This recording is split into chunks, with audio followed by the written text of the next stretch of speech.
Jeff Gayduk here from the NTA 2010 convention in Montreal. With me is Lisa Simon. Lisa, your title as head of NTA is? President. President, okay, because I know each year there's a new chairman and CEO, and sometimes in organizations that can get confusing, but we can call you head honcho, I would have. I don't know about that. We'll go with president. We'll go with president, okay. It's great to be here again. NTA is always a wonderful show. I like the addition of WRT. I think it adds a certain flair to the show that others, frankly, don't have. There was a comment made yesterday during lunch by Catherine before the Broadway.com luncheon about NTA's doing all it can to create relevancy. Talk a little bit about that. What is NTA doing to be relevant to its members? Well, actually, NTA is doing so much to be relevant to its members, and the reason is we have such a diverse membership. If you start just with the tour operators, I mean, they do everything from group tours to independent vacations. They do outbound markets, inbound markets, domestic travel throughout North America. They do students and youth.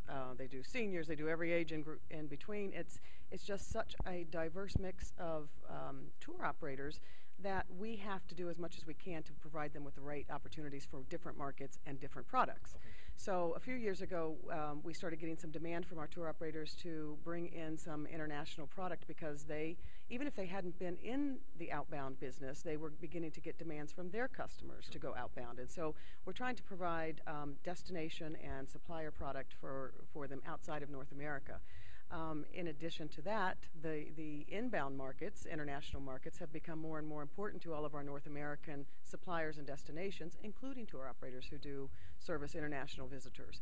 So we're trying to develop relationships with other organizations, including our China inbound program, that we have a relationship with the Department of Commerce here in the United States and the China National Tourism Administration to help really facilitate that business as it begins to really emerge as a viable leisure market coming into the United States. Okay, communication is always an issue in this business, and with the industry changing so quickly, you've identified some areas that you're working on and being able to communicate that to your members. Although in an era of cluttered inboxes and overworked staffs, how do you get that message out? Because I think with everybody, there's a lot of confusion as to what's next in the industry. There really is, and just in communications in general in our world, it's so difficult to get messages to penetrate through all of the information we're all, as consumers and business people, receiving every single day. So it's definitely a challenge, and if anybody ever has the magic wand, I'd like to know what it is.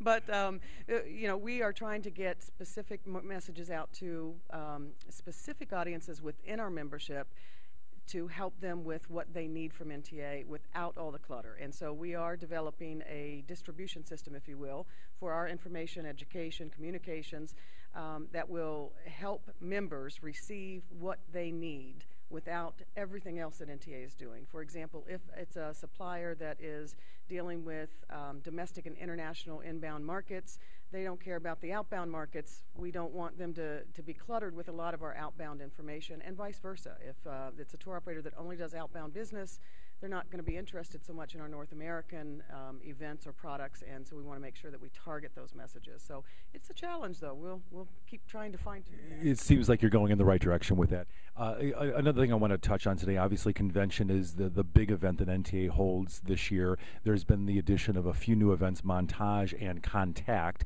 I have those.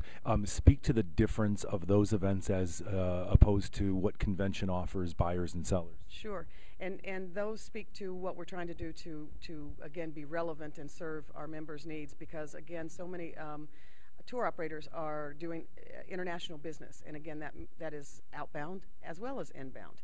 And last year, this year actually, this past spring, we held our first international event, and we thought that it would be an event that would move maybe domestically and international and just kind of be wherever it was a good opportunity to be. And we soon realized that that event needed to stay international, stay Europe, primarily in Europe, because that is one of the key markets.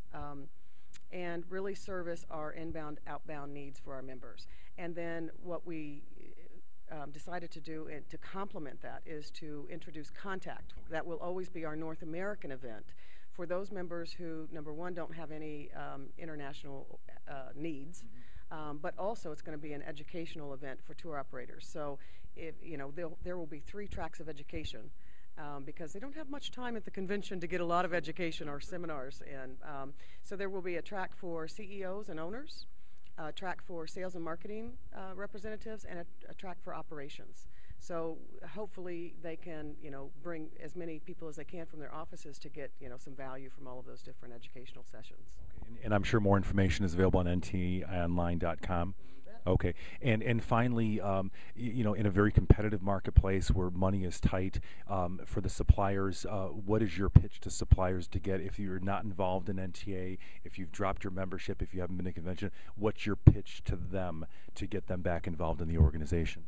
First, we have our mission, and the board has made this very clear to us, that our mission is to strengthen the North American travel industry. And we need those members here to do that. They're a viable part of the North American travel industry.